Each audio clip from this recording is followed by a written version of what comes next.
இன்றைய நற்செய்தி புனித மார்க்கு எழுதிய நற்செய்தி அதிகாரம் 16 இறை வார்த்தைகள் 15 முதல் 18 வரை. அக்காலத்தில் இயேசு 11 தோன்றி கூறியது: உலகெங்கும் சென்று படைப்பிற்கெல்லாம் நற்செய்தியை பறைசாற்றுங்கள். நம்பிக்கை கொண்டு திருமுழுக்கு பெறுவோர் மீட்பு பெறுவர். நம்பிக்கையற்றவரோ தண்டனை தீர்ப்பு பெறுவர். நம்பிக்கை கொண்டோர் பின்வரும் அரும் அடையாளங்களை செய்வர்.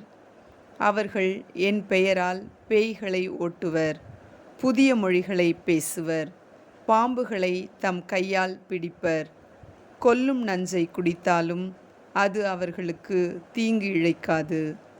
அவர்கள் உடல் நலமற்றோர் மீது கைகளை வைக்க அவர்கள் குணமடைவர். இது ஆண்டவர் வழங்கும் அருள்வாக்கு. இறைவனுக்கு நன்றி.